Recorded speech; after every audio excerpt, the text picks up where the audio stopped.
ఉత్తరాదిన tension వాతావరణం కొనసాగుతోంది. సరిహద్దు గ్రామాల్లో భయంకర నిశ్శబ్దం నెలకొంది. భద్రతా కారణాలతో పలు విమాన సర్వీసెస్ రద్దు చేశారు.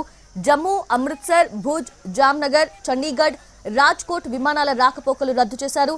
సరిహద్దు రాష్ట్రాల ఎయిర్పోర్ట్లకు నేడు కూడా విమానాలు నడపబోమని ఎయిర్ ఇండియా, ఇండిగో ప్రకటించాయి.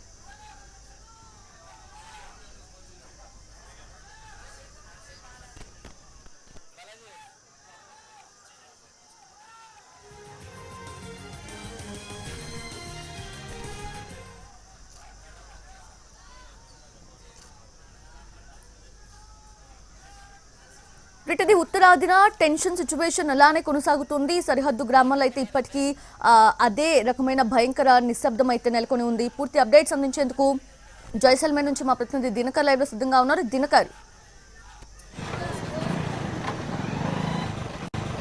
సౌజన్య, జమ్మూ కాశ్మీర్లోని పోషియాన్ జిల్లాలో మొత్తం ఎన్కౌంటర్ జరగడంతో సరిహద్దు రాష్ట్రాల బార్డర్స్ అన్ని కూడా హై అలర్ట్ చేశారు.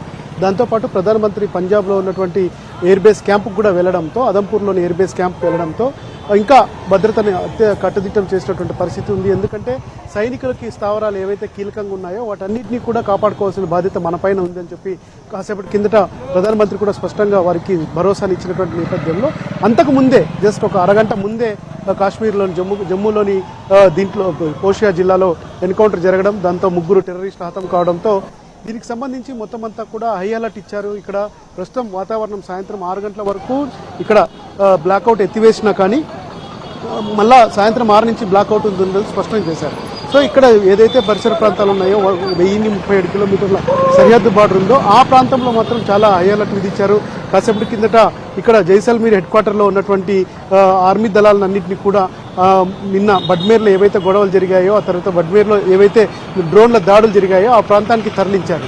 దాంతోపాటు మళ్ళా రాజస్థాన్ ముఖ్యమంత్రి కూడా స్థానికంగా ఉన్నటువంటి జిల్లా ఎస్పీతోనూ ఆ తర్వాత కలెక్టర్తోనూ కూడా మాట్లాడి వారి దగ్గర నుంచి సమాచారం తీసుకున్నారు. బడ్మేర్లో పరిస్థితి ఎలా ఉంది, బడ్మేర్తో పాటు బికనీరు, ఆ తర్వాత దీనికి సంబంధించినటువంటి పరిసర ప్రాంతాలు ఎలా ఉన్నాయి, గ్రామస్తులందరినీ ఖాళీ చేయాలని చెప్పి ఆదేశాలు జారీ చేయడంతో సో బార్డర్ ప్రాంతాల్లో మాత్రం చాలా హై అలర్ట్ ఏర్పాటు చేశారు. దాని తర్వాత కఠినమైనటువంటి చర్యలు తీసుకోండి, ప్రజలు ఎవరైనా కానీ విధించినటువంటి బ్లాక్అవుట్ రూల్స్ని కానీ వైలేట్ చేస్తే వారిపైన ఖచ్చితంగా యాక్షన్ తీసుకోమని చెప్పి స్పష్టమైనటువంటి ఆదేశాలు ఇచ్చారు. అయితే ప్రస్తుతం మనం ఉన్నాం జైసల్మేర్ కోట ఏదైతే ఉందో జైసల్మేర్ కోట చుట్టూ కూడా ఇక్కడ జైసల్మేర్లో ఉన్నటువంటి భద్రతా దళాలు దానికి ప్రధాన ప్రాంతాల్లో కూడా పహారా కాస్తున్నటువంటి పరిస్థితి. కాసేపటి కింద కూడా మనం అక్కడ వెళ్ళడం జరిగింది, పూర్తిగా భద్రతలో ఉంది. అయితే ఇక్కడ జమ్మూలో జరిగినటువంటి టెర్రరిస్టుల ఎన్కౌంటర్ మూలంగా ఇంకా ఇక్కడ ఏమైనా ఉత్పాతాలు జరుగుతాయా, లేకపోతే బార్డర్లో నిన్న రాత్రి నుంచి నిన్న చూసాం కాల్పుల విరమణను ఉల్లంఘించి పాకిస్తాన్ చేస్తున్నటువంటి డ్రోన్ల అటాక్తో కూడా మొత్తం ఒక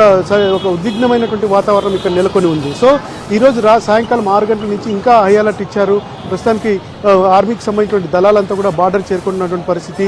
ప్రభుత్వం దీనికి సంబంధించి ఒక స్పష్టమైన ప్రకటన చేసినా కానీ పాకిస్తాన్ రెచ్చగొడుతున్నటువంటి మూలంగా ఈ రకమైనటువంటి ఇక్కడ వాతావరణం ఏర్పడింది. అలాగే ఈరోజు ఉదయం నుంచి కూడా రాజ్నాథ్ సింగ్ త్రివిధ దళాధిపతులతోనూ, సిడిఎస్తోనూ, అలాగే అజిత్ దోవల్తో కూడా ప్రత్యేకమైనటువంటి సమావేశం ఏర్పాటు చేశారు. 3:30కు భారత ఆర్మీకి సంబంధించి మరొక ప్రెస్ మీట్ ఉంటుందని కూడా మనకు అందుతున్నటువంటి సమాచారంతో ఈరోజు రాత్రి ఎలా ఎదుర్కోవాలి, అలాగే పాకిస్తాన్ ఒకవేళ ఈరోజు శాంతి ఒప్పందాన్ని ఉల్లంఘించి మళ్ళా కాల్పులు కానీ చేపడితే, డ్రోన్లు చేపట్టినా కానీ ఇంకా సీరియస్ యాక్షన్ తీసుకోవాలన్న దానిపైన ఉంది. అయితే ప్రస్తుతం అందుతున్నటువంటి సమాచారం ప్రకారం అయితే ఇక్కడ ఉన్నటువంటి ఎయిర్ బేస్ ఏదైతే జోధ్పూర్, ఉదయపూర్లో కూడా ప్రస్తుతానికి ఈ రోజుకు తప్ప రేపటి నుంచి విమాన రాకపోకలకు అనుమతి ఇచ్చారు.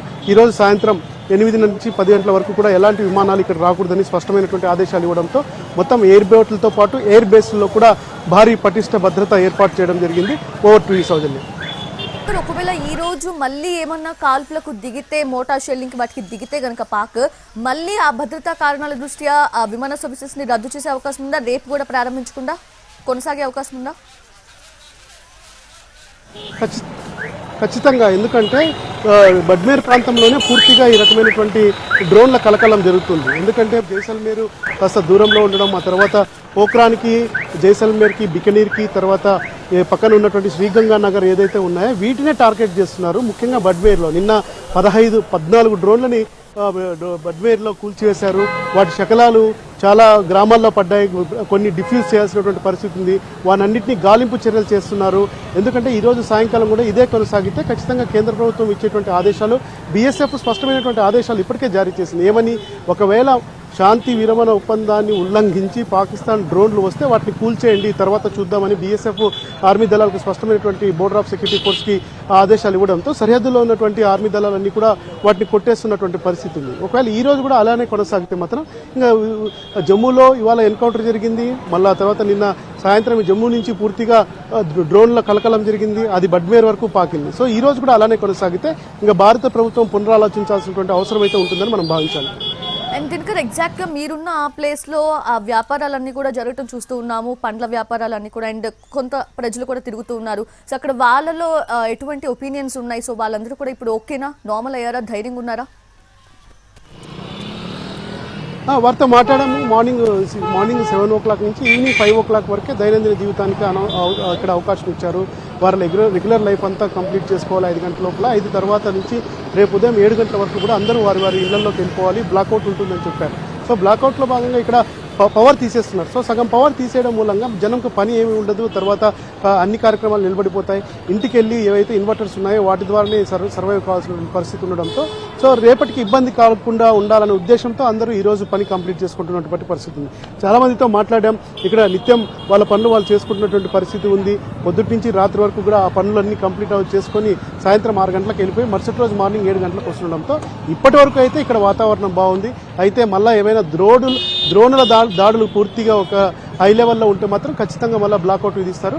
బడ్మేరు, గంగానగర్, బికనీర్లో మాత్రం పాక్షికమైనటువంటి ఒక బ్లాక్అవుట్ నడుస్తుంది ఇప్పటి వరకు. అండ్ దినకర్ స్థానికులు కాకుండా అక్కడ టూరిస్టులు ఏమన్నా కనిపిస్తున్నారా మీకు? అంటే టూరిస్టులు ఏమన్నా, అంటే ఇప్పుడిప్పుడే వెరీ వెరీ లిటిల్ వాళ్ళు టూరిస్టులు వస్తున్నట్లుగా తెలుస్తుంది సమాచారం కొన్ని ప్లేసెస్లో, లైక్ జమ్మూ అండ్ కాశ్మీర్లో. సో అక్కడ సిచ్యువేషన్ ఎలా ఉంది? టూరిస్టులు ఏమైనా వస్తున్నారా? లేదు, కాసేపు కిందట మనం జైసల్మేర్ పోర్టుకి వెళ్ళాము. ఆ పోర్టులో కూడా చూసాం. మామూలుగా జైసల్మేర్ పోర్టులో లక్షలాది మంది విదేశీ పర్యాటకులు ఉంటారు. తర్వాత ప్రతిరోజు కూడా ఇక్కడ భారీగా బిజినెస్ జరుగుతుంది.